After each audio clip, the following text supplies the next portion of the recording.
All right, guys, welcome back into the stream. I told you guys I'll be back with some more updates.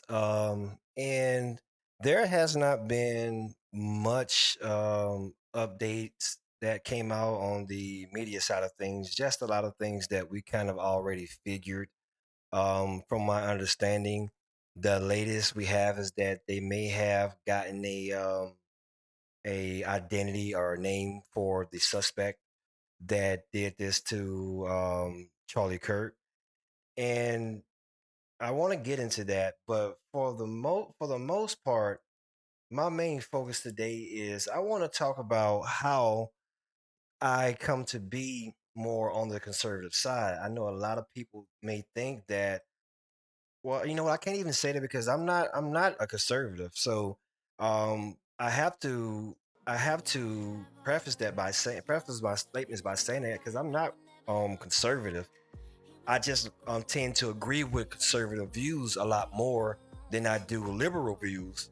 Um, so I want to actually talk about my journey of how I got to be like that because I was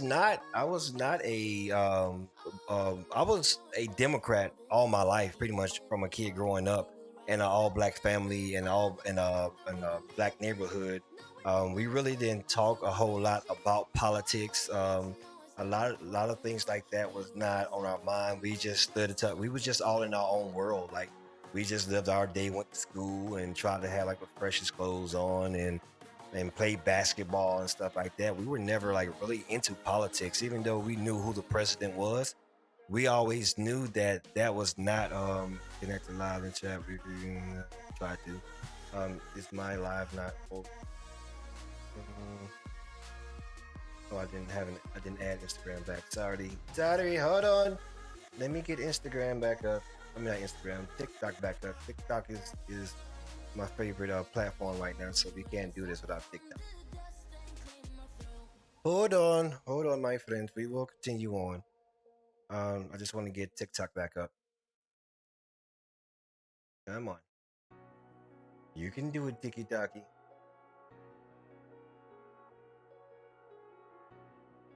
Mm-mm-mm. Bird. Bird is the word. Why do you keep popping up? Okay, I guess we'll do this. Yes, so like I said, I just want to get into what made me,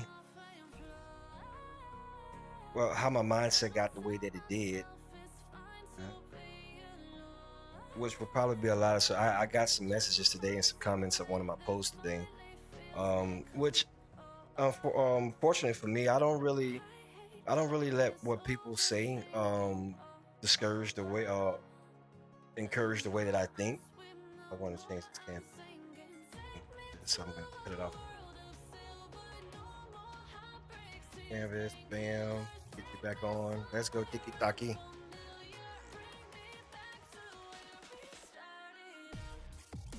I kind of find out that TikTok, I have the most success on TikTok and conversing with people over on TikTok. So I don't feel right doing a stream without having my TikTok people up with me. But anyway, so as I said, like the name of the stream is it's gonna be talking about how I came from being a Democrat all my life, and I'm not a conservative.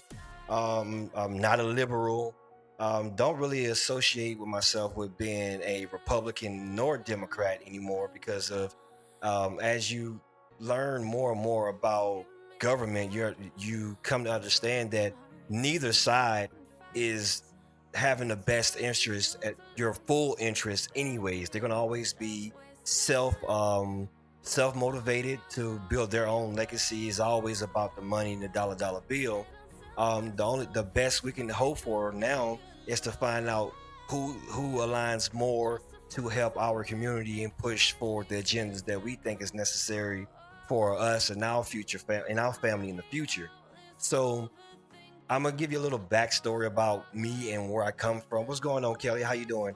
I was born and raised in a place in a small city called Shreveport, Louisiana.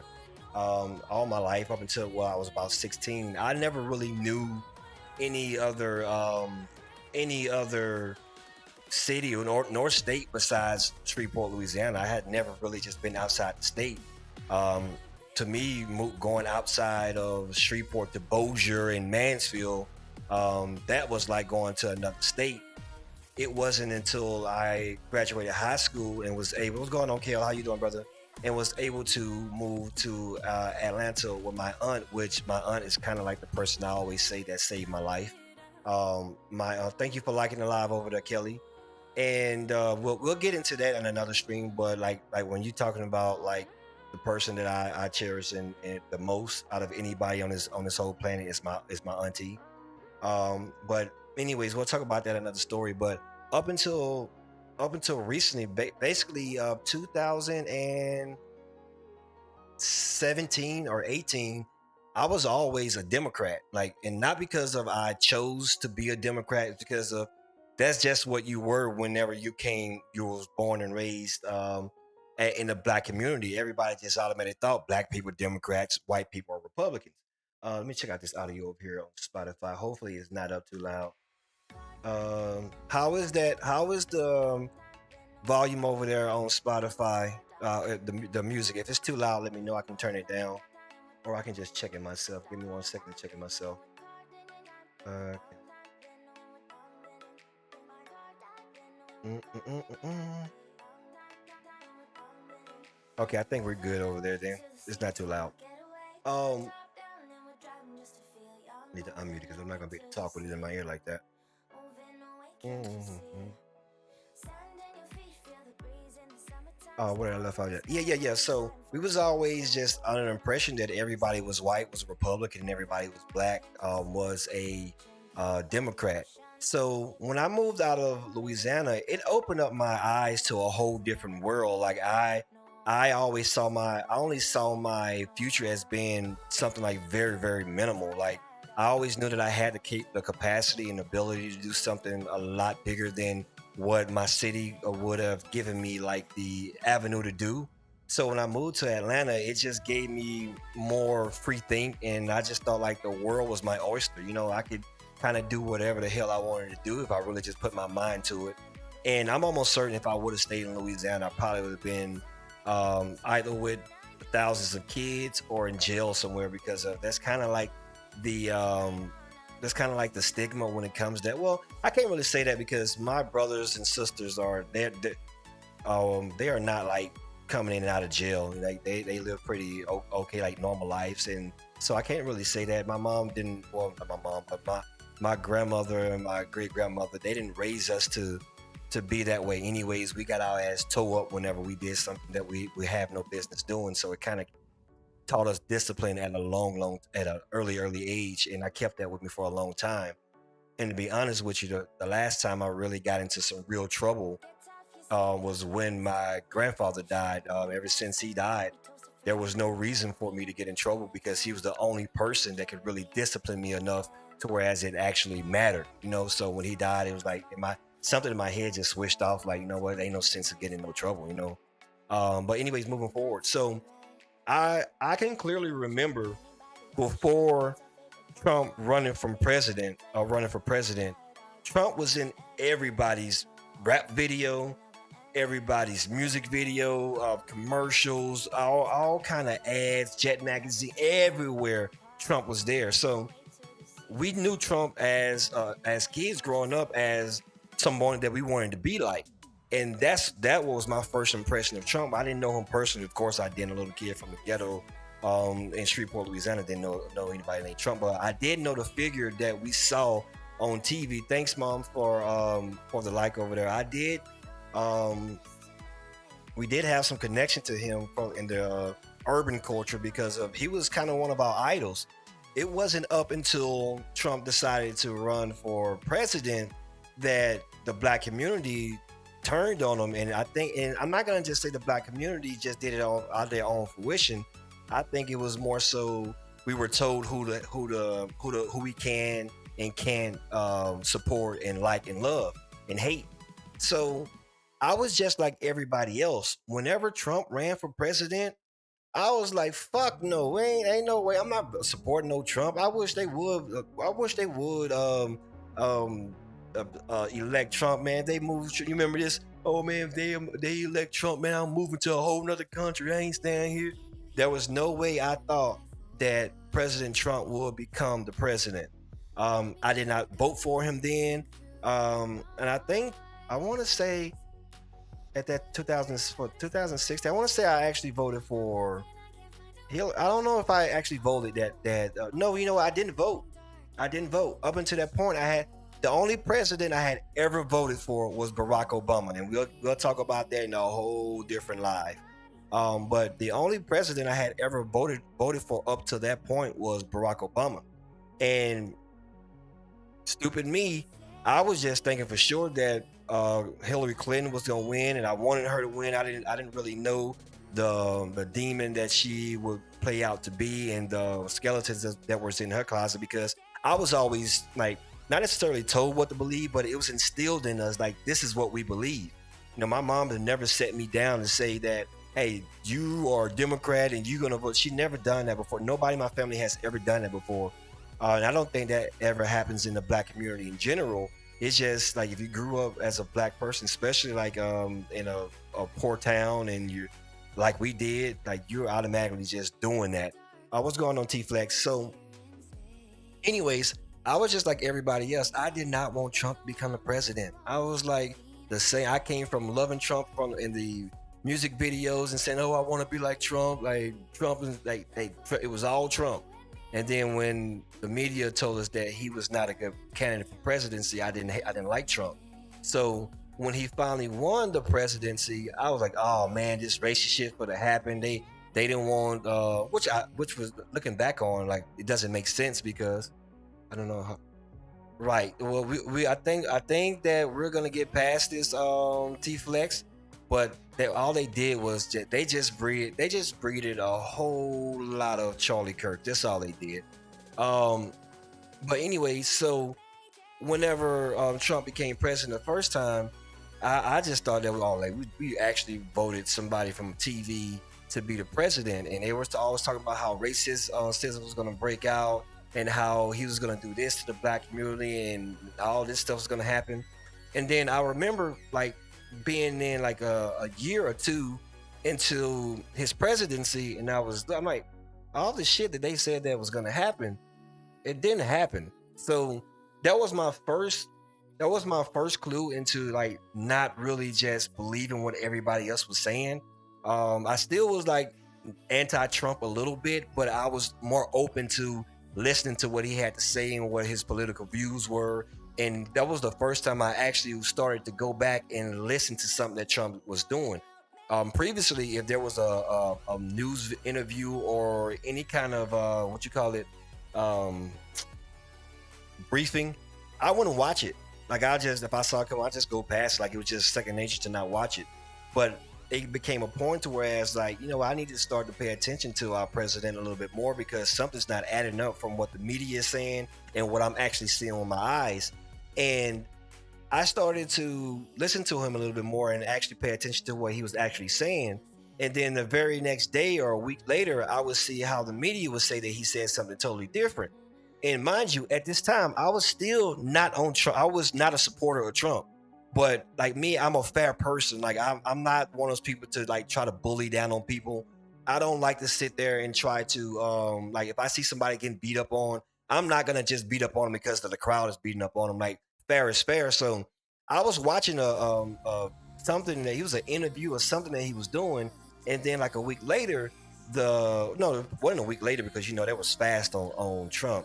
The media had put out something and said that he had said something that he didn't say. I'm like, no, I was watching this, like, and I was not supporting him at that time, but that's not what he said. I 100% understood what he was saying. Now he has his own way of saying things, but even then, not being a Trump supporter, I had enough common sense to know that he did not say that. That's not the words that came out of his mouth. And especially not in that context. Hold on a second. What happened to my Facebook over here? So that was my very first cue to not believe in everything that I see on the news. And mind you, again, at that point, I I was not one of those people that was I didn't know anything that Fox News was right or was more conservative, and CNN was liberal. I had no idea about none of that stuff. Like, so I can say that I can sit here and say that I was only watching this station opposed to that news station, because I wasn't. I was watching whatever I can, whatever was on TV at that time. If I wasn't watching like all the reality TV stuff and all that. So that's like 2 years into his presidency, and then one day somebody, I guess, because of I was just searching up every time they would say that he said something or something happened, I would go look up for myself, and I guess because of my search history, Google started to recommend me other people to listen to or watch, and I ran across this guy named by the name of Black Pharaoh, and I know when I say Black Pharaoh that you guys probably, God damn it, did I mess up my live over here um on Facebook? It shouldn't be messed up over there. You fella shit, Facebook. You fella shit. I think I shut it down by, I dropped it down by mistake. I didn't mean to. Sorry, Facebook people. Hold on, let's see if I can get it back up then. Copy, paste that. Give me this. Bam, bam, bam, bam. It was my first time streaming to Facebook, so maybe they freaking I'm already connected. Cut it out. At least it says I am over here. Thank you very much. Well, it says I am. I'm not gonna. I figured out another day. I only wanted to do Facebook today because I realized that you could do it, so I did it. Or I attempted to do it. Um, I'm getting sidetracked because of this too. Post, edit post, spam, streaming software, fan setting, I'm already, I'm already there. Maybe I should stop it and start it again. I think when I close it out. Sorry. Stop it and start it. See if that works. Maybe it will, maybe it won't.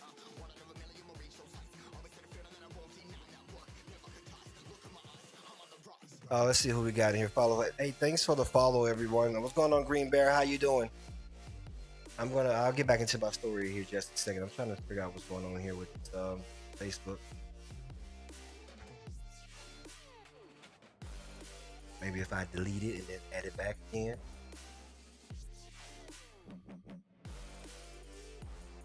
Tell you what, it's not going to make me want to do Facebook if that's the way that you have to do this every time. Server, bam. Let me get my stream key here. Bam. All right, custom layout. That's fine. Come on, I got it. Cool. All right, I'm guessing that is back working. I've never streamed. Yeah, it's showing up, so I guess so. I never really. Oh, there we go. I had to actually press go live. Duh, duh, Smitty, duh. There's the video is starting. But yeah. Anyway, so back into the story. Where I left off at. Yeah. So it got to the point to where, as what's going on, Miss Pris? What's going on, everybody? So it got to the point where, as like we're like 2 years into the story, to the first term of President Trump, and I ran across this guy named Black Pharaoh. And be mindful that somebody like Black Pharaoh, he's so passionate about what he's talking about. Sometimes he can go too far to one side, to whereas you kind of like get to the point of whereas you're gonna call him a nut. But you have to be careful with people like that to only listen to their words. How you doing? I hope you're having a good Thursday and you had a good day so far. And he was the first person that kind of, what I would say, red pilled me to a lot of the stuff that the black community did not know. So I started to follow him a little bit more and research the things that he was talking about. And lo and behold, a lot of the stuff that I'm not saying everything that he was saying was true, but a lot of the stuff that he was saying turned out to be true. There was always a lot of evidence supporting the fact. Anytime I listen to people that they call conspiracy theorists or anybody that they called loony, you can always find some sort of evidence to back up the claim that they're making. However, you cannot often find a lot of evidence to support what other people were saying. You can their default go to is you should believe it because it was said by somebody else that they believe. Like, no, that's not how you should think about evidence in general, and that's not how you should put together facts. But anyway, so he was the first person that put me on to like what we was talking about then, the swamp and red pilling and all that stuff. I don't really like get too deep into it because of I understand if you go too far one way, then you can be looked at as it's easier for them to put a crazy label on you. People can know you all their life. They know exactly what your heart is. They know how you think. They know that you're a good person. But the one thing that even your family would turn their back onto you to for some reason is if you do not agree politically the way that they think you should agree. That has, but I don't to the life of me, I never understood how people can lead. They'll break up relationships, friendships, business partnerships over political views. I never understand that. You are free to believe what you want to believe. However, I'm one of those people that I'm gonna believe what I see and what I can physically put together, or at least with my eyes or with paper or something in front of me to say, okay, A plus B equals C because I got A to match it up with B and it gave me C. That's the way I come to my conclusions. Um, but yeah, so I was listening to him for a little while, and yeah, he was a good introduction to the whole evil side of the Clintons and why we should have been scared to get somebody like the Clintons in office and them being like behind all these genocides and all this other stuff allegedly. I want to say allegedly. How you doing, Lisa? How you doing, Mama Llama? And yeah, so I decided one day, like within that first term of Trump, I was like, you know what? I'm not gonna be so quick to judge him and cut him off every time somebody says that he said something.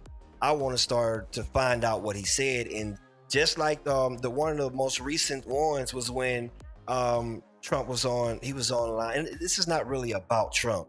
Um, so I know when people hear anything about Trump, if they don't like him, or they just lose their freaking mind. This is not really about Trump, but this just goes to show you how you have to understand the things that the responsibility of the media is to put out factual information. So once I realized that they were not doing that, all bets was off when it comes to mainstream media. I don't believe you can tell me something is true until I see it with my eyes myself, and I'm able to recreate it through like when I say recreate, I don't mean like far as like producing it myself, but if this happened, I should be able to see, okay, that person came through this door, this person did that, and this is how. Now that's my thought process.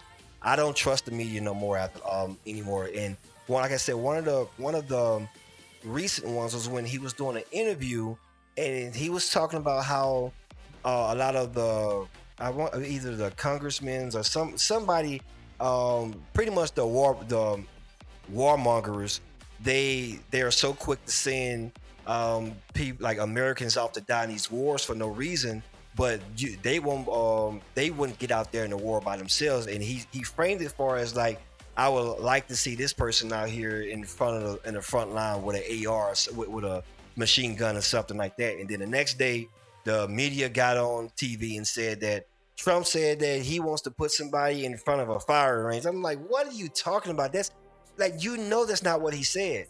And when you go back and you listening to a lot of the things that they tried to say that he said, or even what Charlie Kirk said, I got into a little back and forth on my Facebook earlier today with a guy who said that Charlie Kirk said something, and I was like, okay, tell me what Charlie Kirk said. And basically, he was saying how I ain't got nothing else in here. Basically, it was something on the line.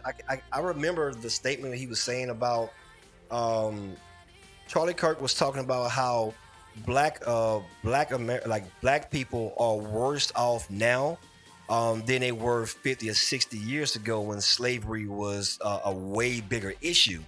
And he was talking about how the government overreaching into the black household and taking the black man out of the household contributed to that. It contributed to the culture contribute to the culture contributes into it. The fathers not being in the household contributes into it, and then he started talking about how the birth rates and all that stuff. But you let the media tell it. He was saying something racist about how black people don't have nothing and they worse off now. That's not what he was saying. I watched that debate. That's not what he was saying. And you can't sit here and tell me with a sound mind that you watched that whole debate and that's what you come up with. So that lets me know that you're being told what to believe by mainstream media. So yeah, like it's crazy. Nobody, but I don't want to. He was truly a good person. Yeah, he was. So let's go back. I got to backtrack a little bit. So I too was one of those people. I did not fucking like Trump that first time around, and halfway into his first one. But then I started to look at the economy. I was doing good in my business. Like I was working for myself as a photographer, and man, that year 16 through 20 before the pandemic happened. I mean before pandemic happened. I think that was that's about right. Yeah, and man, that was some of the best years of my life as a no, he wasn't racist.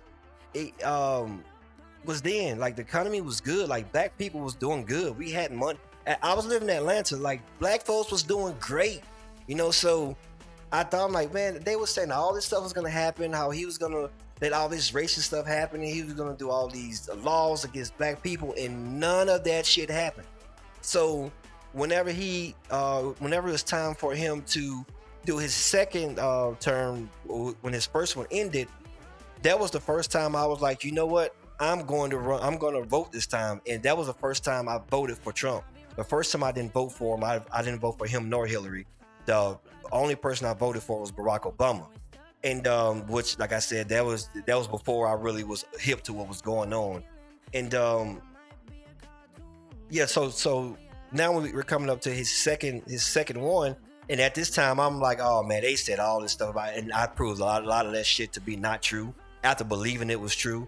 So that alone made me want to pull for him, because nothing like being in a position to whereas you're trying to do right by man and country, but you have powers that you should be the most powerful person on earth, but you have all these media outlets that just painting you out to be like this bad person, and you're not being a bad person.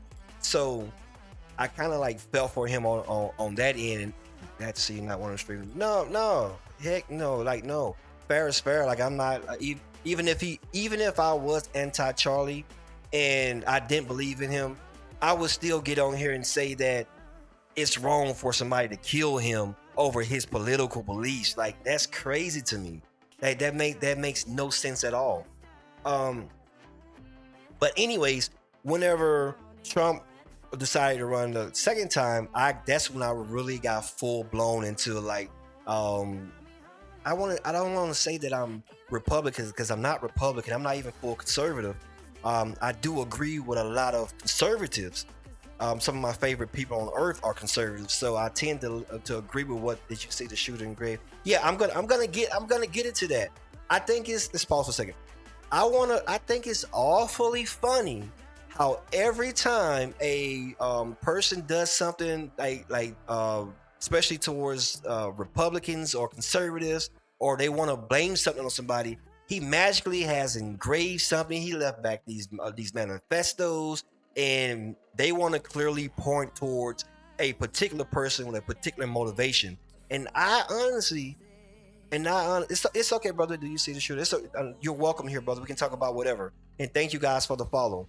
I'm gonna say, I'm not so quick to believe that just yet, because normally you think about it. If a person is deranged enough to want to kill somebody and become quote unquote a martyr, they're not gonna run away from that scene anyways. Not like, I mean, maybe they want to get away, maybe so, but it's often when the true cases is followed by a murder suicide, and the manifesto is made to be left behind to let people know this is what I did, this is why I did it, and yes, I am the person who did it.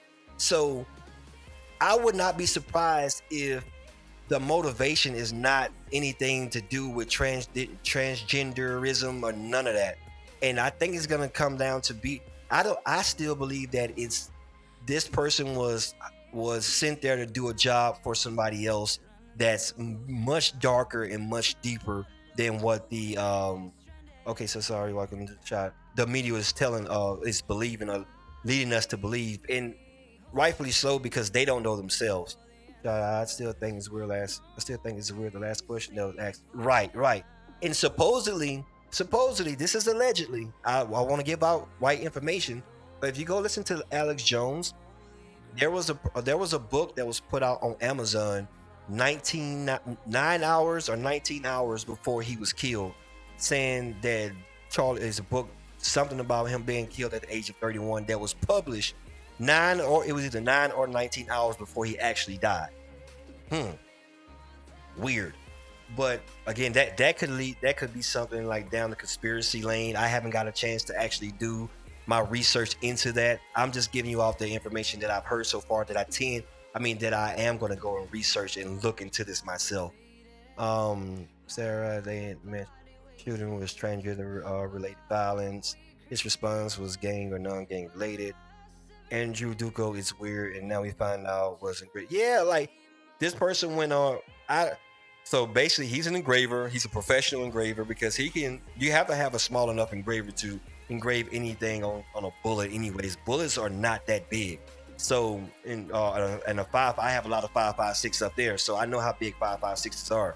You would have to have a small Dremel to actually do that, which lets me know that this person, and now he's professional in engraving too. He's a professional in engraving. He professional at shooting. He's a younger kid in military age, which seems to be oddly the age where a lot of these people are radicalized and put into. We'll talk about that a little bit later, but you got to watch Candace to talk about to get a deeper red pill on that. Duco's weird. Follow the host. Thank you for the follow, everybody. That person should have been questioned that asked that question. Yes, that person should. And also, I think it was mighty strange that the first guy that they stopped, he immediately was like, yeah, and I'll do it again. So he knew he wasn't a person that did it, but why would you falsely do that? Was that to throw off the FBI or the FBI didn't arrest him, but the policemen at that time from doing their job to thinking that they caught the right person? I don't know. Were you planted there to do that? Like that? Yeah, it definitely was a decoy. Definitely was a decoy. All right. I don't want to get too much because I do want to talk about that next. I'm more so into the point of like how I got to believe the way or think the way that I think. So going back to now is Trump getting ready to go for his second term, and I'm full blown like I'm supporting Trump because I see the lies that the media is doing, and then a lot of things that they was I've seen Trump have conversations with black people, interviews with people that's of color, and the way that he interacted with them was not of a person that I thought was a racist, and that always set on my mind too. And I'm like, no, I'm like that. You can look at his face and when like in his eyes, like he's attentive to people that he's talking to, and he was talking to this black lady at one point in time, and he was talking to this lady with so much passion and sincerity, and you can just tell that he wanted to understand where she was coming from. Like that wasn't to me. I didn't see a racist, so that was the fondest fault for me. And I was like, nah, this man don't hate no black people. I knew that anyways because all the black people was putting them in the music back then that we used to sing. So I knew that he didn't dislike black people. All the videos and stuff that he came into, like, nah, fuck out of here. Anyways, second time around, I'm getting ready. I'm going full blown on Trump. I'm on my photography page. If y'all don't know, I'm a photographer. Well, I'm an ex-photographer. Well, I still do photography, but time to time. I had at that time 250,000 followers on my Instagram. My Instagram is J Smith Revealed. I'll type it in here. J Smith Revealed. Yes. That's my photography page. Is not if you're very conservative, don't go that way because, like I said, I agree with most conservative people, but I don't claim to be like full conservative because I still have my ways that I want to get better about myself. So, anyways, I had 250,000 followers at that time, and I was like, you know what, this is like the perfect time for me to speak on what I'm seeing and try to do what I can so that we don't let this evilness into the office. And man, I kid you not, within 2 or 3 days, I lost like 50, 52,000, 53,000 followers like in 2 days. They did not like the fact that I did not think the way that they thought. And all that did was give me more and more of a reason to think the way that I thought. Because if people can be that brainwashed to have they knew me all their lives, all my career. Like I started from zero to 250,000 followers and as a photographer. I was one of the biggest photographers in Atlanta. Like I've worked with a lot of celebrities. I've been on multiple reality TV shows, like doing film and stuff for them, photo shoots with some of the biggest names in the game. Just go to my Instagram, you'll see that. But anyways, and overnight, bam! Soon as I decided that I didn't believe the things that they believe, shit hit the fan. They did not like it. Oh, I'm unfollowing you. I was working on a pilot at that time with this prominent black family.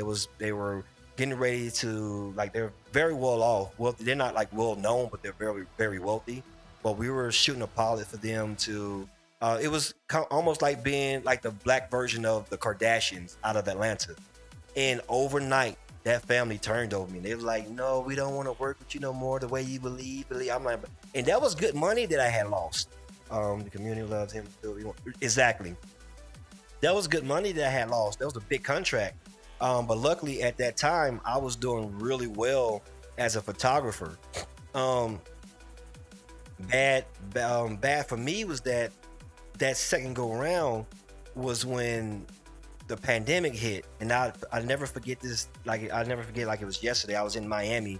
I was recording something for another pilot. I was shooting some stuff for another pilot, and we got locked down in Atlanta, in Miami for a couple of days because we couldn't fly. And I always say that I'm thankful that for God that I was in this situation because if there was anywhere that I wanted to be stranded and couldn't go home, it was there in Miami because we was having a ball. Um, but anyways, yeah. So I lost like 50,000 followers overnight, and then it started to trickle down a little bit more, Now probably like 180 something overall on Instagram. I don't even use it that more anymore because I don't really think it's as important as people think it is.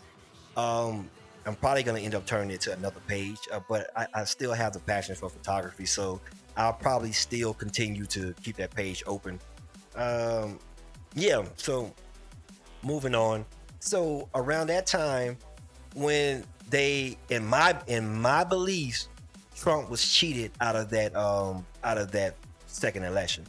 And the joke is on them because if they would not have messed with that election and just let him get his last little 4 years out, everything it would have been prime for them because if they could have introduced somebody like Kamala, which I'd have never voted for Kamala anyways. Maybe back then when I wasn't open to what was going on, I probably would have.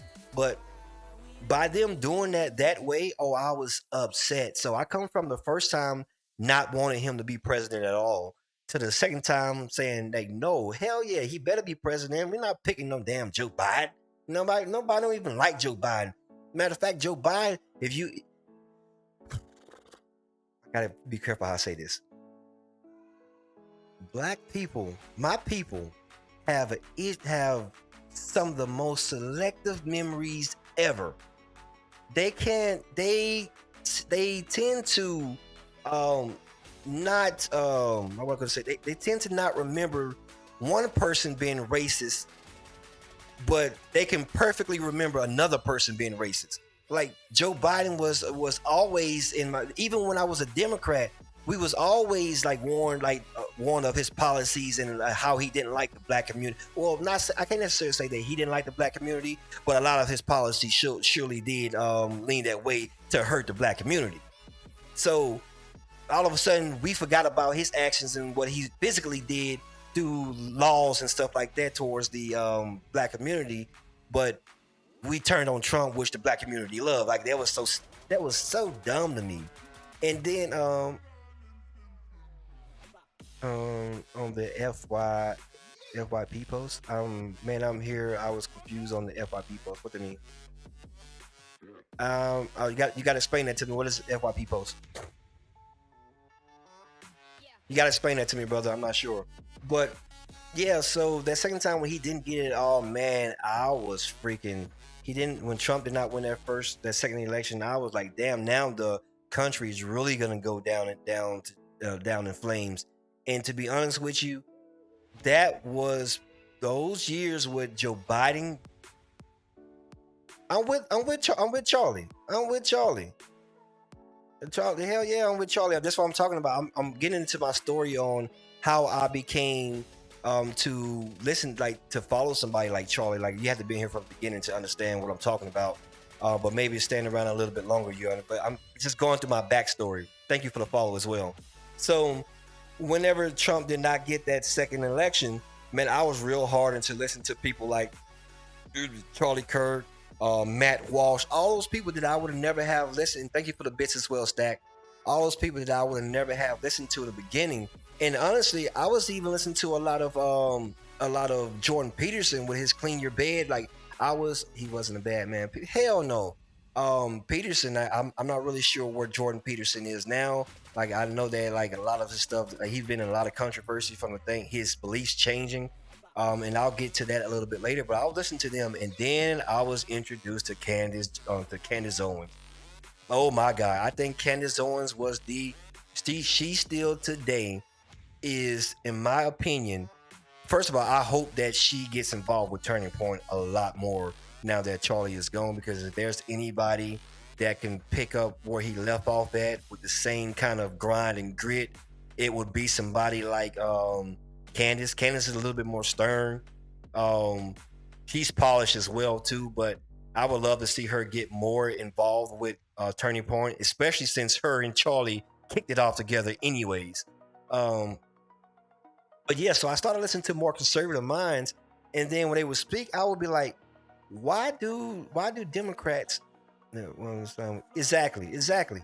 Nobody agrees with everybody all the time, and if you do, like if you agree with a person 100% of the time, you should rethink the way that you think. I don't even agree. I don't agree with Donald Trump 100% of the time. Like it's something I always say that about 85% of the shit that he's doing right now, I love. I'm gonna say about 85 to 90% of the shit that he's doing right now, I love. But there's always 10% that I don't agree with, and that's gonna be like that. I'm not gonna agree with anybody 100%. I don't think it's possible, because unless they're in my brain, they think the way that I think 100%. We're not gonna agree on things 100%. But anyways, so I started to listen to people like Charlie talk, and I was like, you know what? That makes a lot of fucking sense. Let me research this. Why is the abortion rate why is the abortion rate so high in the black community?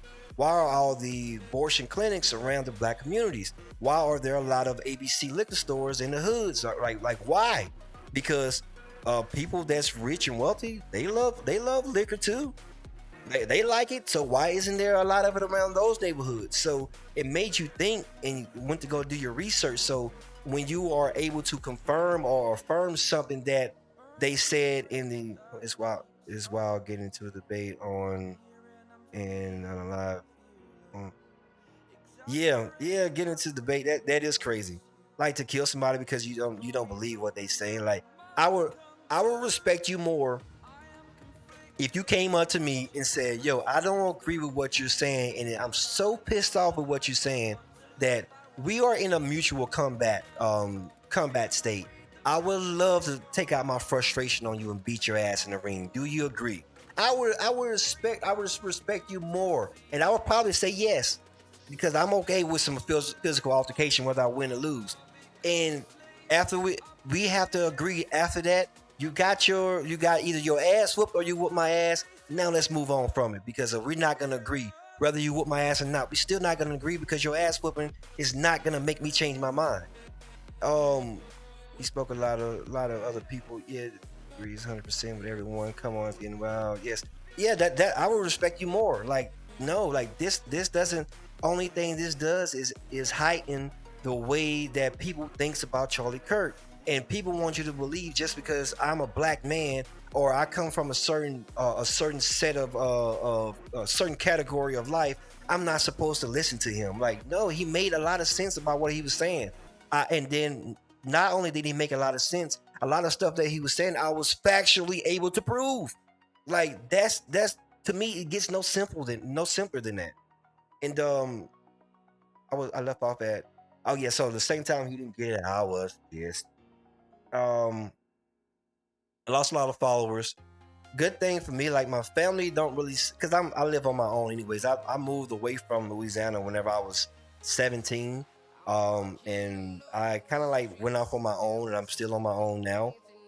Thank God I've been able to survive that long. It's getting a little bit tougher now because of I'm getting into the creator space, and I don't have the income from the photography side on. But I'll continue to push on, and I'll go through the struggle just like I did as a photographer. And I'm pretty sure the Lord will bless me a little bit, as long as I keep at it. But um,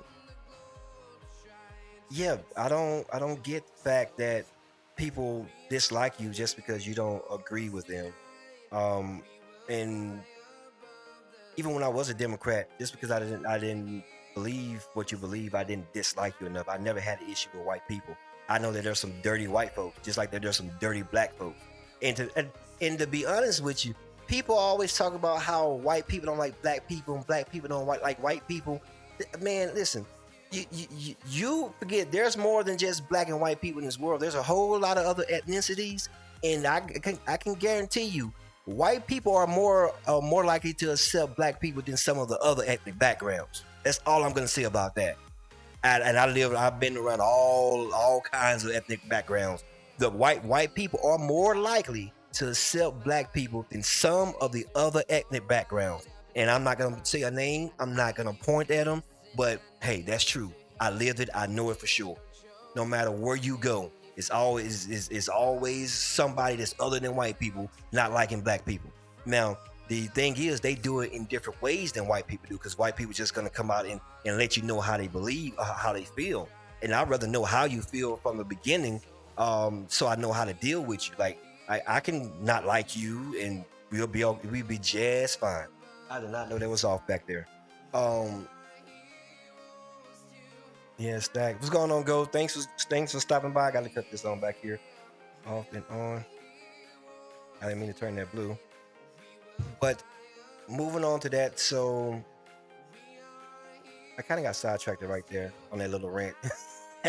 On that little rant. But yeah, so he didn't get it the second term. We got Joe Biden in office. My photography business went to shit. COVID was in full effect. Um, they tried to blame it on Trump. Trump was out from the beginning saying what he believed the origination of the source was.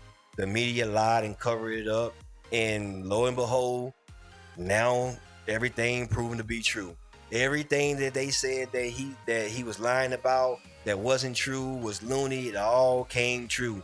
And I don't, to the life of me, I don't understand how the black community, the culture, do not see that everything that these people have been telling you has been proven to be a lie. Like, that's crazy. I can't even lie to if I had a wife, I can only lie to her one time, and she'll divorce me. And she'll listen to a politician or a government official or their boss lie to them over and over and over and still believe them. It's baffling to me. They see these lies. It's either you see these lies and you're just stupid, or you don't see these lies because you're not as evolved as you say you are, and you just still been told what to believe. Um. So yeah, we're into the third try of Trump coming back, and of course they threw on this. They threw on the, oh, he what's the word? I can't say the real word. He groped somebody in a department store or blah blah blah, and that turned out to be that this was 700 years ago about this lady. And now I'm like, you guys really believe that? Like, you believe at this time Trump was one of the biggest names in America? You really believe that he was able to go in a department store when fame was at his height, and go into a dressing room with a lady that he barely knew and or didn't know at all, and just met there and get away with doing something nasty to her, like something like people just stupid in what they believe. And then it's the paying the stripper off. So he got 30. This man got 34 felonies for 34 felonies that stemmed off one felony. That's basically like saying that the cops pulled you over for your tent, and instead of just giving you a ticket for one window being tinted, he gave you a ticket for every 10 inches of tint that's on the window. So you basically got pulled over for 10, but now you got 20 charges because you had 200 inches of tint on your window. You know how dumb that sounds? He got 34 felonies off of one misdemeanor account. That makes no sense. That made it, and again, I'm like, surely my black community would see that that's stupid. No. Black community just went along with it. He's a felon because he got 34 felonies, and you ask him, what are the felonies for? And they were like, they'll say whatever the news told them was for, and don't even know what the felonies for. So by this time, we're getting pretty much caught up to date. I started listening to Charlie Kirk really, really heavy about 2.5, 3 years ago. Well, you know what? It wasn't too. Well, maybe it was because time go by so fast. It was right when Matt Walsh came out with What Is a Man? Right before that, a little bit before that, and that was the first time I had really heard of Matt Walsh as well. So I started getting other recommendations of people who thought like Matt Walsh, and then of course Charlie Kirk had popped up. I had already seen him out in the public eye before, but I had never really just paid attention to him a whole lot. And this man, from every interaction I've ever seen him talk, whether it was with a black person, a white person, a woman, another, he has always been the most respectful person, even when he's not agreeing with you. I watched him on a whatever podcast with all these girls in his face trying to quote unquote tipped him to doing or saying something. Thank you, Poopy, for the follow. Doing or saying something that he shouldn't be saying. He always carried himself with grace. And I always would say that men like that, or if I had a daughter, I would love for my daughter to meet somebody that had the discipline to like somebody of appreciate you. Somebody like Charlie Kirk. Like I've never seen him say anything racist. Like even when he's talking about like the black community, and people be saying they say, well, why are you saying blacks? Like idiot, because we're black. He's also saying blacks and whites. You're not asking why you saying whites? Like the what? What are you getting at? Like you can't use that argument to say that he's racist because he's saying blacks when he's also saying whites. That's obviously the way that he's talking about that particular situation. Instead of focusing on the substance of the conversation that he's having with these people. And even when he disagree with them and people will come and try to throw stuff on him, I seen videos of I remember when him and Candace were doing their tour, and I think she talked about it a little bit earlier on her stream, that people was throwing eggs and water and all kinds of stuff at this man, and I've never seen him get so upset. I'm pretty sure that like he was probably fearful in the moment, but I never seen him upset to the point where he wanted to jump over the table and punch somebody in the eye or call somebody out their names. And I'm pretty sure he probably have, like, because he's only human, especially talking to a lot of the idiots that he deals with. But I've never seen that before. So you're not gonna convince me to believe that Charlie Kirk was a racist. I watched a lot of Charlie Kirk's a lot of his damn interviews and his little talk sessions at the college campuses. When I was at work, when I was working for Tesla, all I used to do is listen to him and Candace in my ear while I'm doing my work. That's all I used to listen to, like all back to back. Like I'll go down there. I think I watched every video that Candace has ever made, and I probably watched about 70% of every video that Charlie Kirk has made. Like, so I've watched a lot of these people, and I've never nothing. And if he was a racist, I will 100% say he was a racist. I thought he was a racist. Now, I don't 100 agree with everything he says, and I don't 100% agree with everything that Candace says, but I agree with about 95% of it. It's just the way that it pans out to be. So you're gonna miss me with this. He was a racist thing. He was not a racist. No, no, I don't give a shit if he's white, green, purple, orange. He's not a racist. Um, and then that does not justify these idiots online um, celebrating this man's death. Like what? Like what? So these are the same people that that's anti death penalty. They're anti-gun. They don't know what a man is. They don't know what a woman is. They don't know who can get pregnant.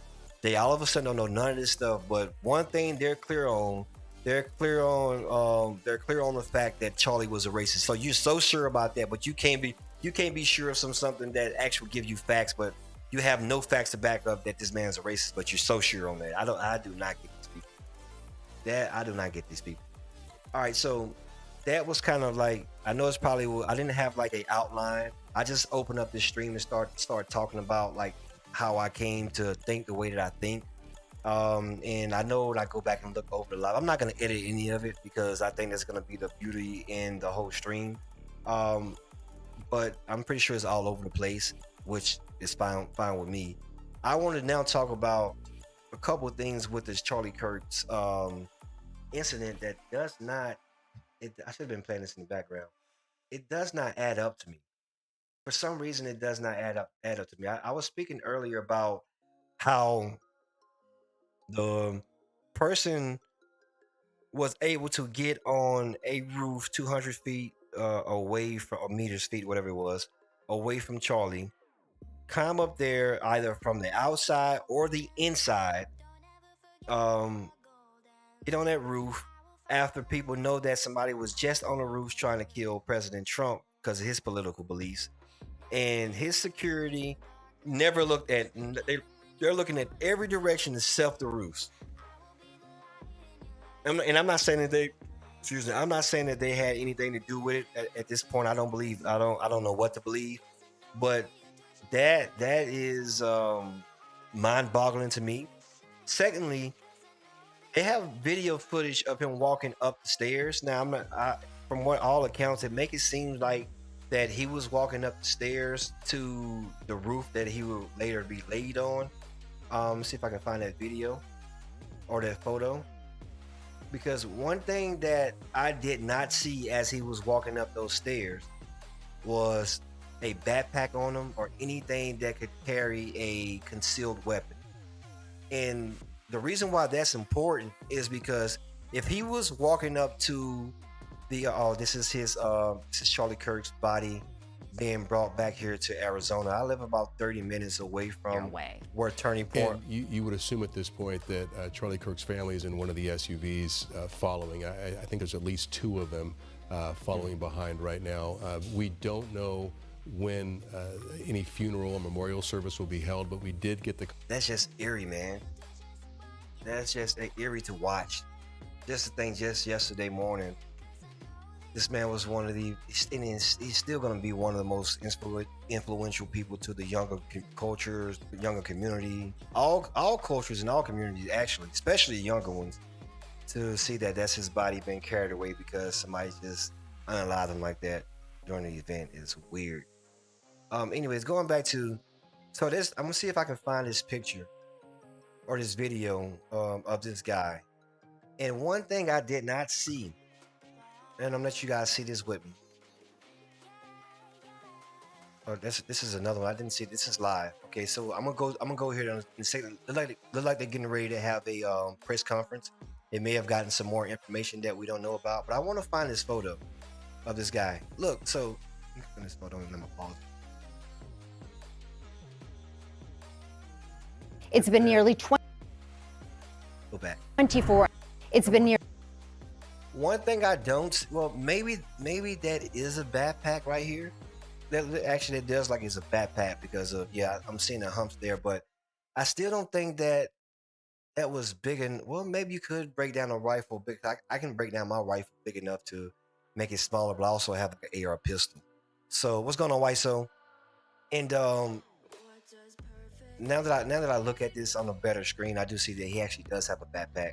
So he was able to get to the top of that building from the inside because it looked like he's on the inside stairwells, and get access to their roof. Normally, businesses or hotels, they would not give you access to the top roof because it is a um liability for them. If something was to happen to you, you can your family can sue them. So normally you don't have access to the roof. It's locked or it's chained off or something.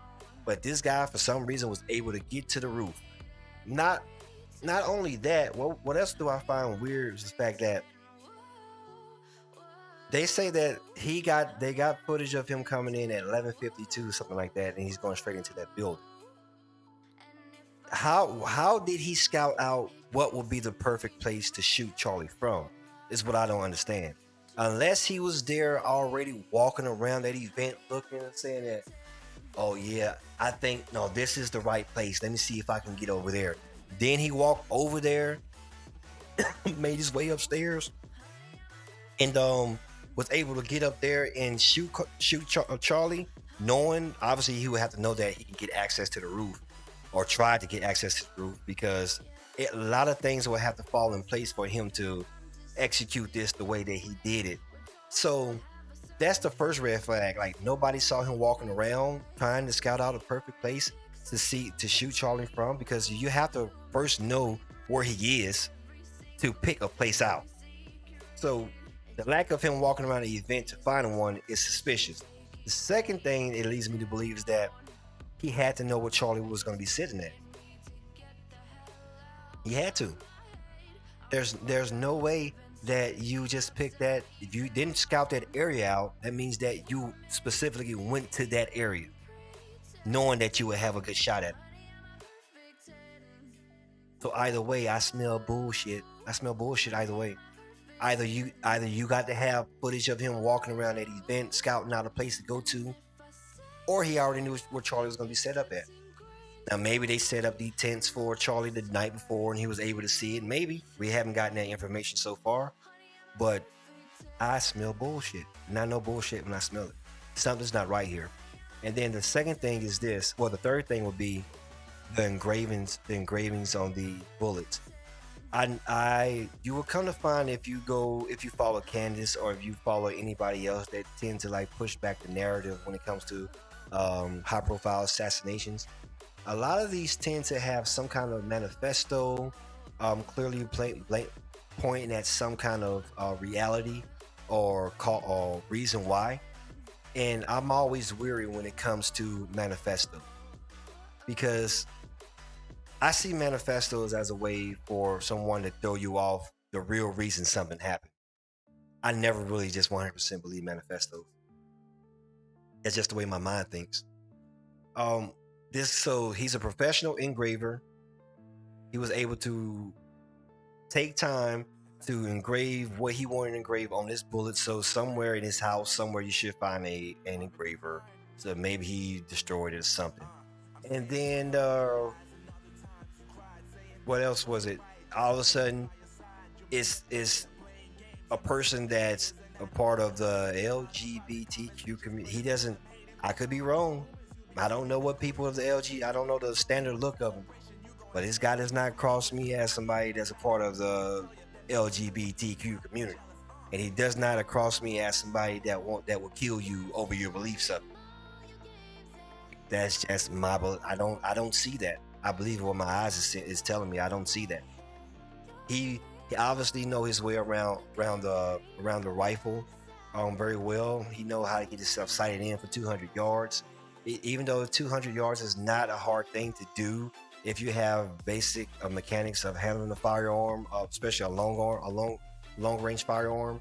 I can hit something at 200 yards now, and I haven't been at the gun range in a long time. So there's just something that you don't really forget. Maybe not on the first try, but once I see where I missed that, I know how to hit you the second time. So he just doesn't. I call bullshit. That doesn't add up to me. He had to know exactly where Charlie was sitting at.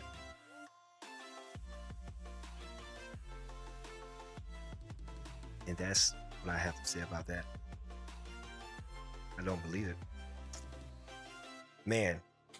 All right, so let's see if we can find some of these updates that they're putting out now. I just saw somebody was getting ready to go on a live conference. Maybe they're getting ready to talk about more updates. Let's see who's live on here. Yeah, the officials hold presser on Charlie's Kirk death investigation. Okay, we'll put this on for now. We'll mute it until it comes on. When I see somebody pop up there, we'll go into it. What's going on, Christopher Hendrickso?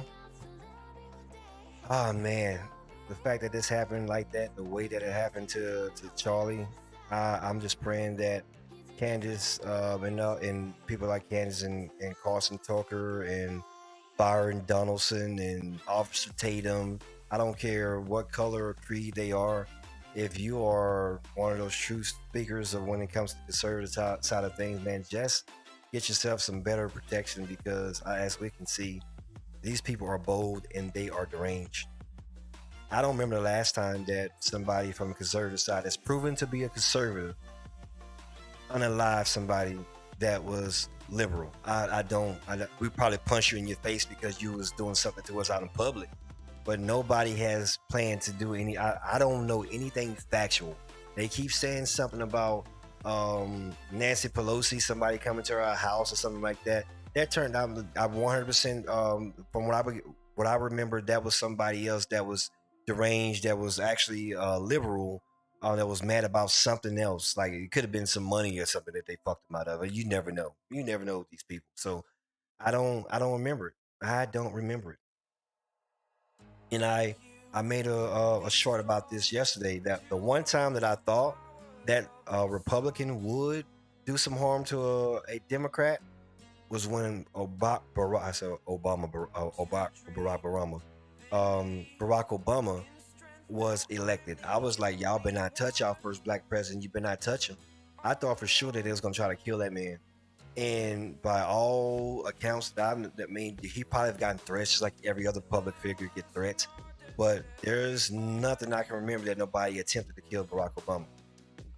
They hated that man, and at that time, I loved that man. And even then, they didn't touch him. I feel differently about him now, but I thought for sure that they're gonna try to kill him. There's no way they're gonna let a black man be a president and not touch him. No, they let him ride for 2 terms, then touch him, and just told him that you did a horrible job. Get the freak out. We don't want to hear nothing else about no Barack Obama, no Obamacare, none of that. Now these people don't play by the same rules. I'm gonna pause there for a second, grab something to drink. I'll be right back, but I'll put this on just in case somebody pop in while I'm gone.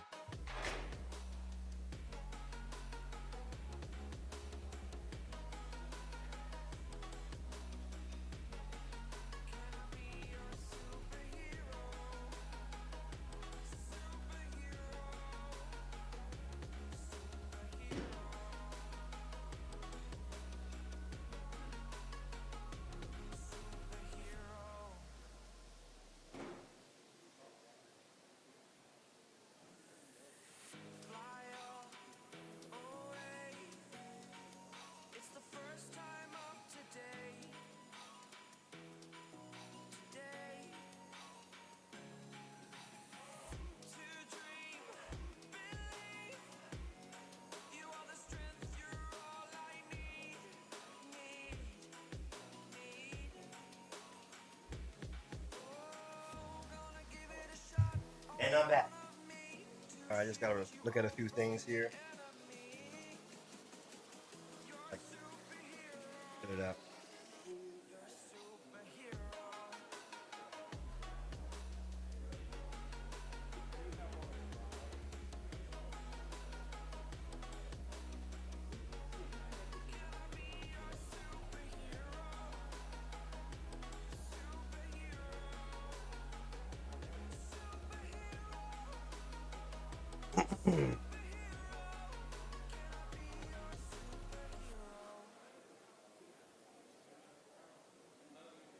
All right, so I guess they're supposed to be having a press conference here talking about some updates with the Charlie Kirk's assassination.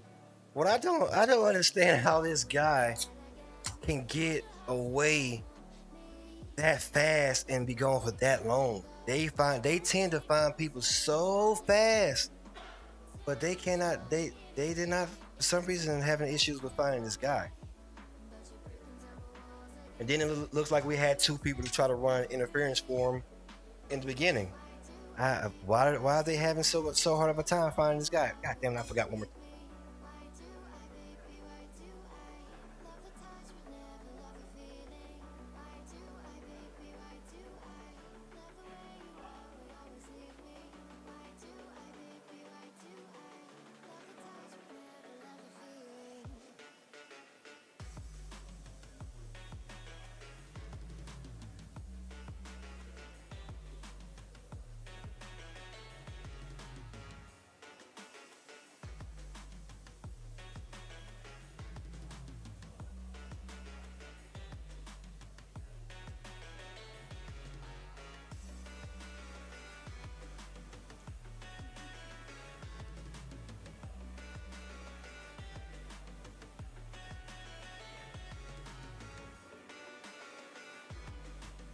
All right, I had to go get a towel for this. I sweat a lot, so I get a towel. If you guys are still there, if you're still tuned in, I have a question for you. If you guys can write it in the chat, if you're still there. How do you handle either your friends or family that don't agree with the views that you have about people like Charlie Kirk, um, Donald Trump, or conservatives in general? How do you tend to deal with it? What do you do, like, or if you are even in that predicament, you may be in a predicament to whereas everybody around you think the way that you think. I ran up and down my stairs like twice, so I'm kind of out of breath right now. Well, yeah, how do you handle it? I'm gonna move this down for a second and try to find something else to hold us over until they get on and start talking about this. Christopher Hendrickso. Because you let the masses tell it. You're not supposed to agree. He said,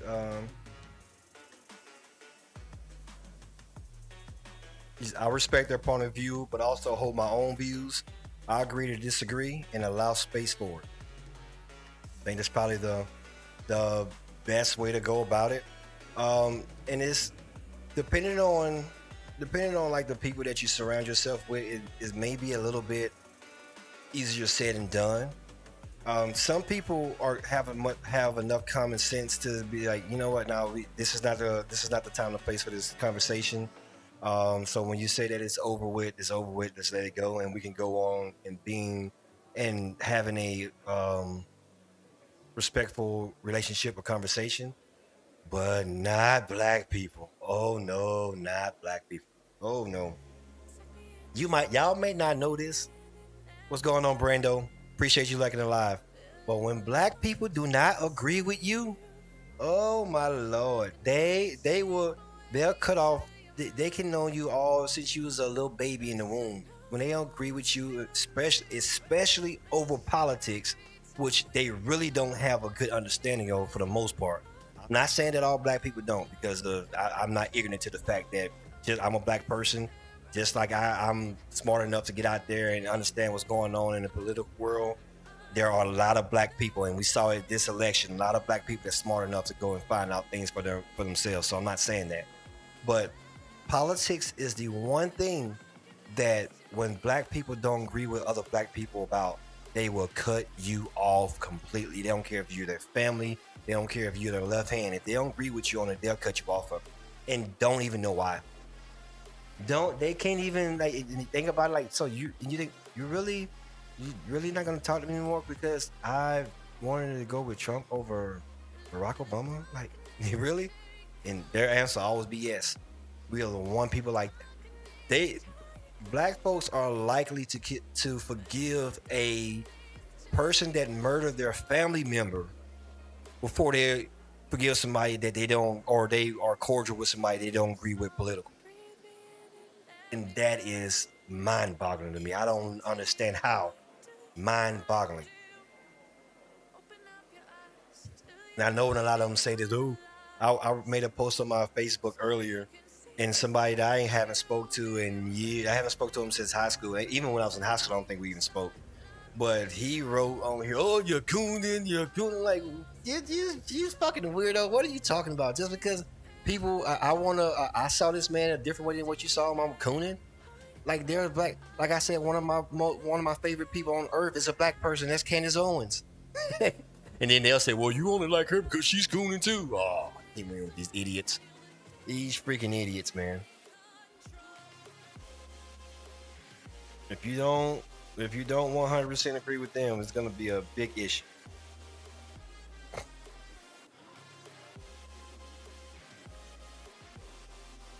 Come on now, press conference. Give me something good. Tell me something good, so I can all right, like we gotta find something else until time being. This is the same. I think this is gonna be the same. This is the same place, same police department that spoke yesterday, because this background and this podium looks the same. The Utah Police Department. No. I didn't mean to do that. I almost shut down all my streams. Cut it out.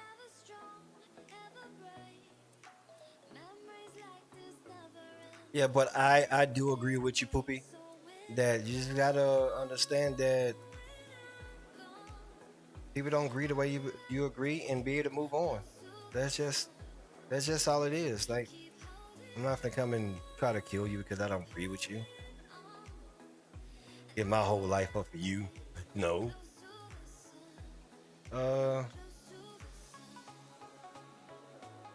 New video person of interest. They said there's a new video. Somebody. We also have new video of what police are looking at right now this hour. TMZ has obtained new video of the before and after images of the suspect accused of killing Charlie Kirk. I want to show you the first video here. This is of the suspect walking to the venue in this neighborhood. Take a look.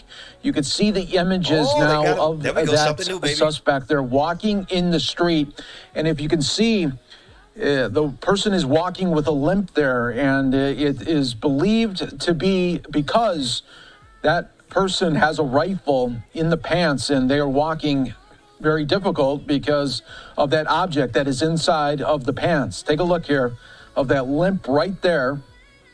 And you can see there the suspect continuing to walk the street there, very close to where the venue was. And then this is after where we see now that suspect clearly running in the field. And this was all obtained there by TMZ. And of course, police are looking at that. The feds are looking at that as well. But this is the newest video that we are seeing of all this play out. And again, just happening moments ago as well, we are getting a new shot of the person of interest, the suspect, where these new images just released by the Utah Department of Public Safety. I want to show you this one as well, a little bit closer up. You can see what they are hoping that by releasing these photos and Pause. All right, so they said that he was limping down the street because they believe that he had the firearm, had the rifle in his pants. Why isn't he limping like he's limping up these stairs? And also, why aren't we able to see anything on either of these legs that would suggest that he had a firearm inside of these pants? And then the last thing is, if I'm going to carry a firearm inside of my pant leg, why am I going to wear these tight jeans? Okay, hold on a second. They said, here we go. Back to the other. Oh, that's not what I want to go to. Not wait for a second. We're gonna come back to that. But they ain't adding up, bro.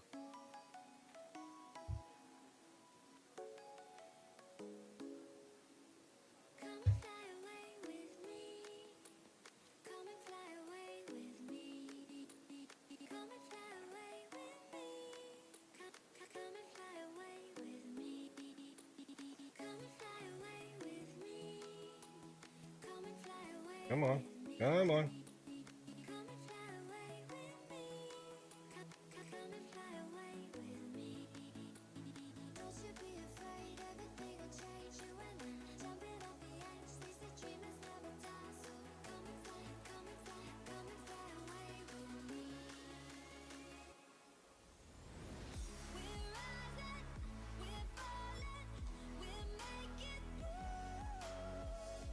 I say here we go, and then they not starting.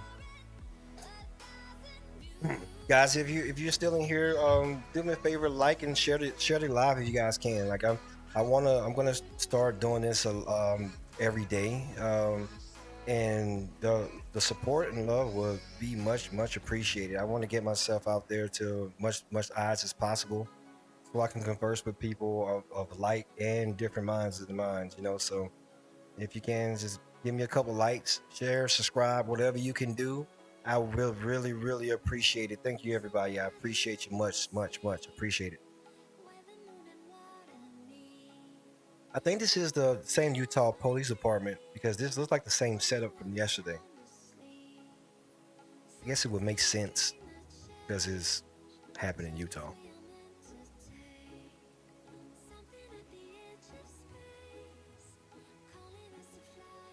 And you know what else was telling? Well, in Congress, they were trying to have a. Okay, this time it's a 2-minute warning. 2 minutes. Minute warning.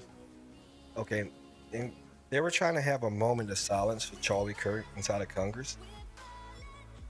And yet again, the Democrats rear their ugly head, and they could not just let that happen. They want to be disruptive.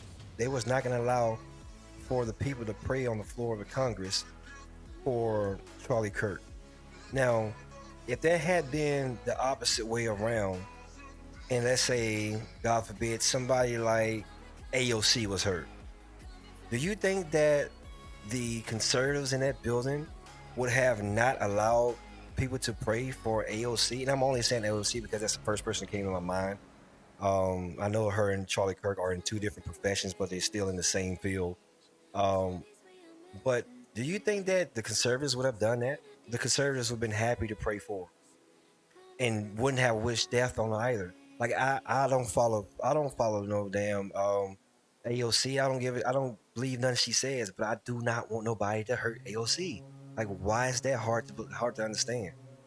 Like, I don't want nobody like if you did something wrong, I don't want nobody to hurt you. I want them to take your ass to jail for you to pay for what you did. Ain't no sense of killing you.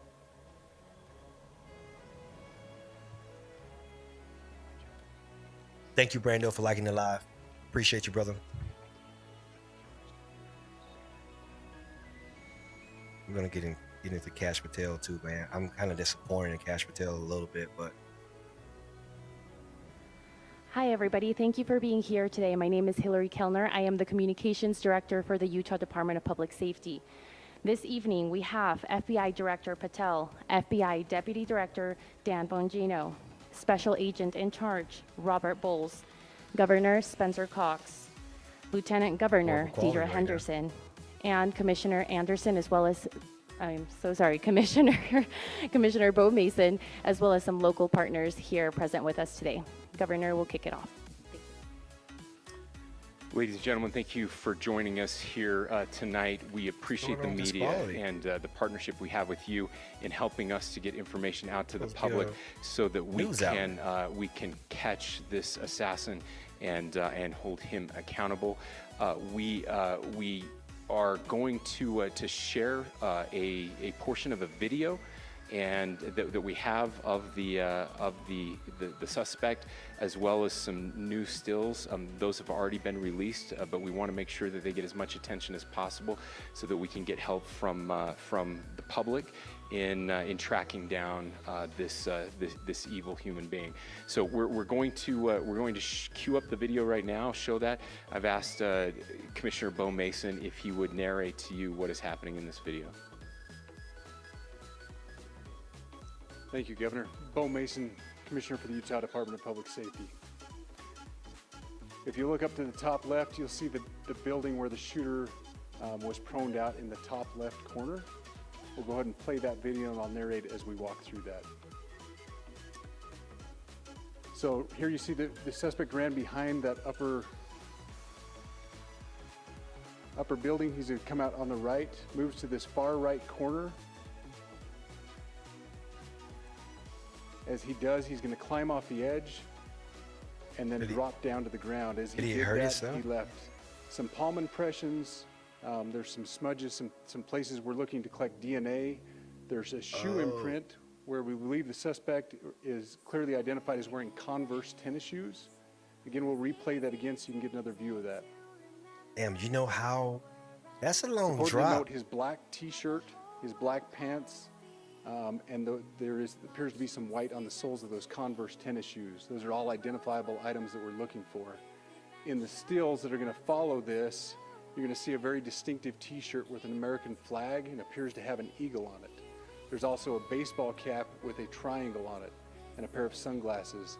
All distinctive, all things that we would ask the public to look for and try to identify if they know someone who has those items, who has been seen wearing those items. We're looking for all that information. Here you see the suspect after dropping off the building. He moved around across this grassy area, around the parking lot. We're going to pan to the right.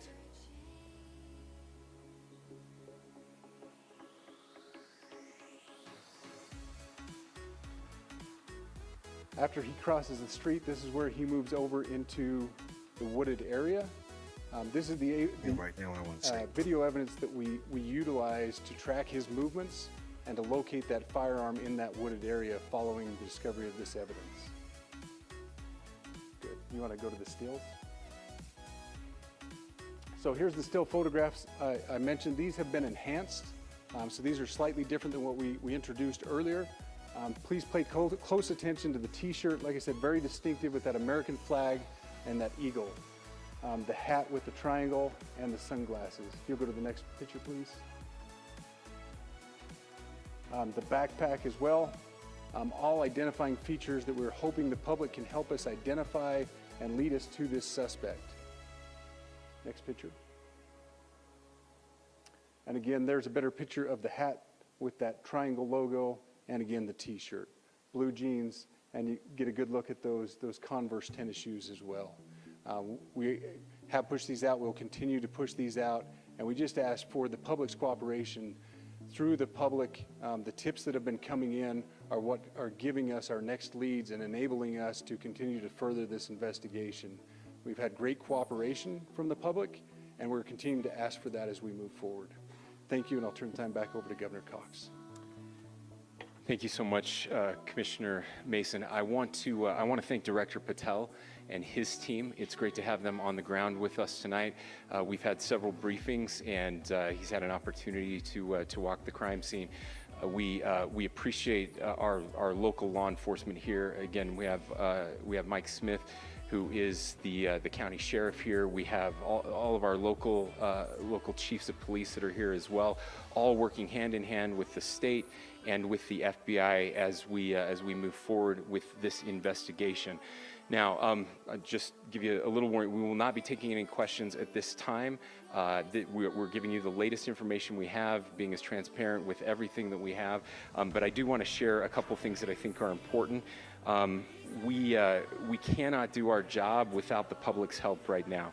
The public has answered our call for action. So far, we've received more than 7,000 leads and tips. I would just note that the FBI hasn't received this many digital media tips from the public since the Boston Marathon bombing. This case also highlights the dedication of our law enforcement community. We have 20 federal, state, and local law enforcement partners that are working shoulder to shoulder to find the person who committed this horrific crime. With their support, we've completed nearly 200 interviews. As you're aware, as has already been reported, the FBI is offering a $100,000 reward for information leading to the identification and arrest of the person responsible for the murder of Charlie Kirk. We also continue to implore the public to support this investigation and come forward with any information. We are truly hopeful that this video and new photos will lead to even more tips. We are processing. We have an incredible team, a state and federal team working together to process those tips.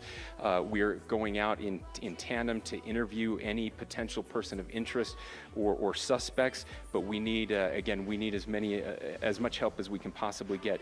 Any videos or photos that you might have, the public, should be submitted to our digital media tip line, which is www.fbi.gov/Utah Valley shooting, all lowercase. Again, that is fbi.gov/Utah Valley shooting, all lowercase. You can also provide general tips about the shooting by calling 1-800-CALL-FBI. That's 1-800-CALL-FBI, or at tips.fbi.gov. This is, I would just say, this is not just a local matter here in Utah.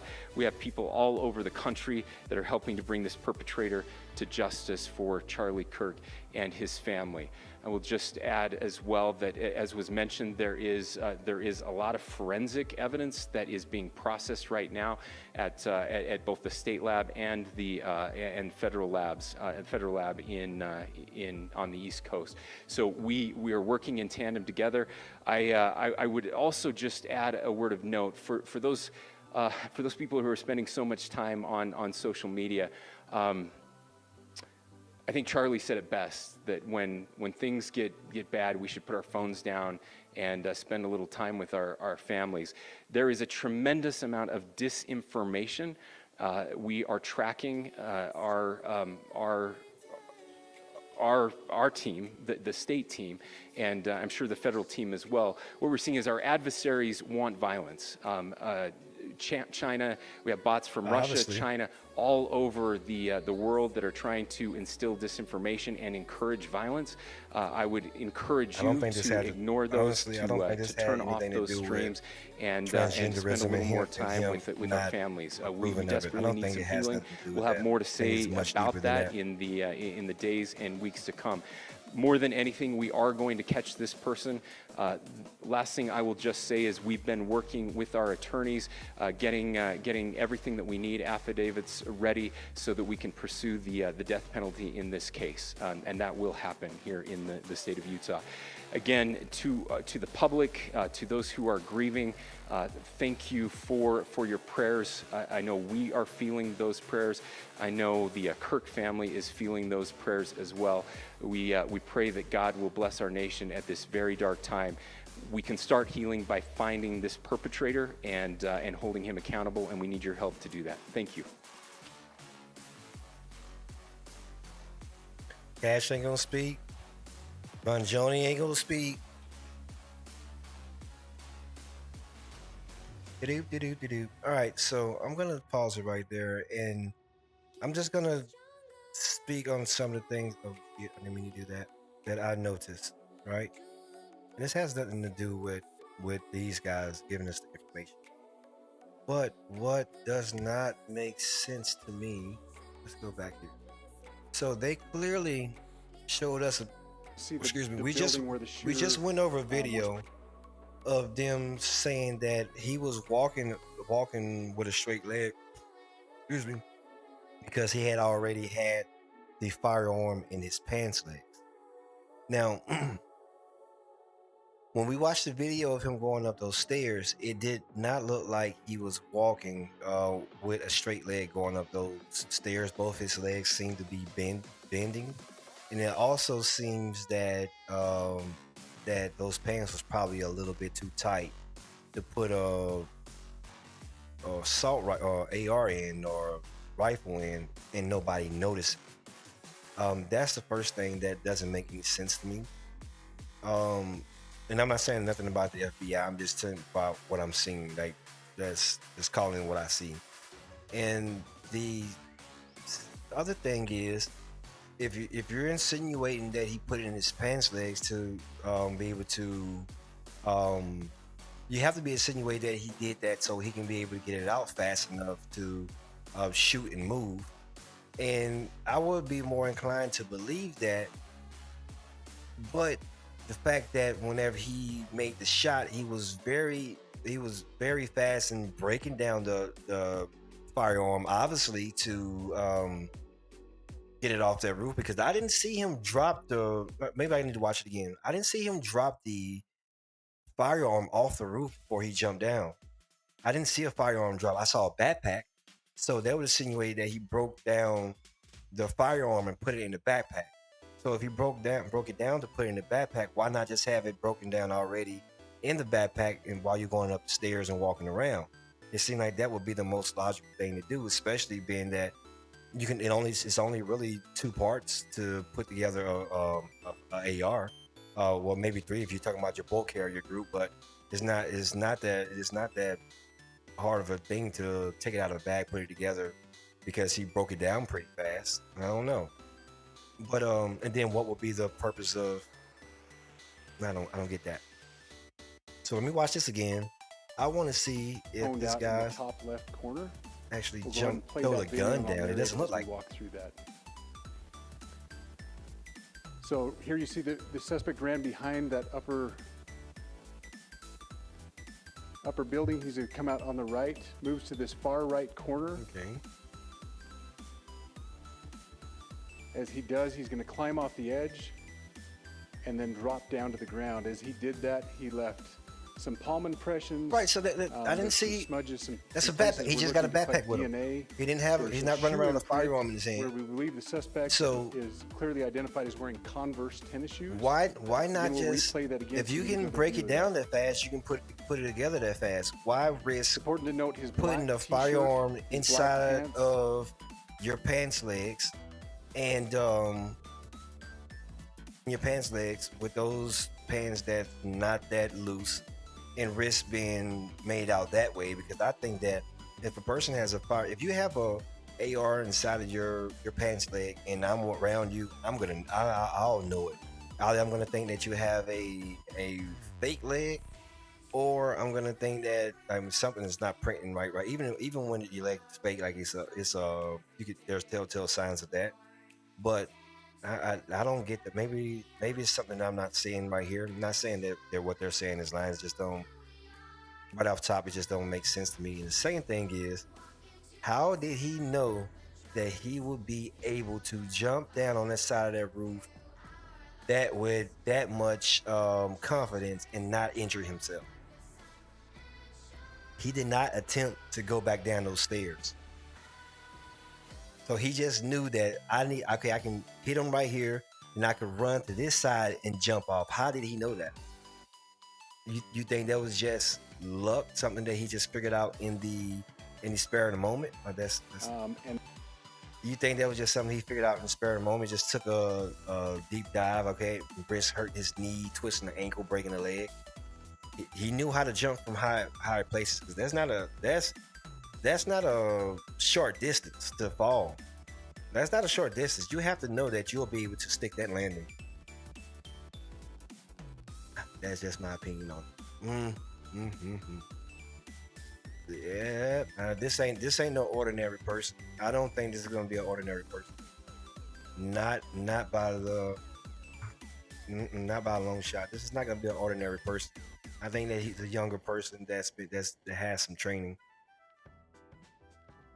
That's what I believe. All right, let's go to I want to see Charlie Kirk's what do you have to say? I don't want to hear no Colbert. It's gonna be fake. Let's see what's going on. And if you are just joining us, we heard from Lindsay Regis, who is there right now, and she said about 200 to 300 people have showed up, and they're on the left there. And we're trying to see who's coming off the plane right now. We're not sure just yet. There's Erica Kirk, the blonde right there, with the sunglasses coming off the plane. Behind her are the Vances right there. The second lady and the vice president behind. Yeah, President Trump today said that she is just devastated by all this, and rightfully so. These kids will not know their father. In my opinion, too many things worked too perfectly for him. He found the right building. He was able to get access to that building with the line of sight to Charlie. Then he also knew that he could just run and jump off the building on the other side. and safely get down there without hurting themselves. No, this ain't. I tell you what, and I don't mean to say this to sound derogatory, because I have no issues with nobody. I don't care what you believe in, as long as you're not trying to make me believe in what you believe in, we're gonna be fine. I don't know too many people that's transgender that can make that drop. That they don't have the balls to do something like that. Now I know some that can whoop your ass.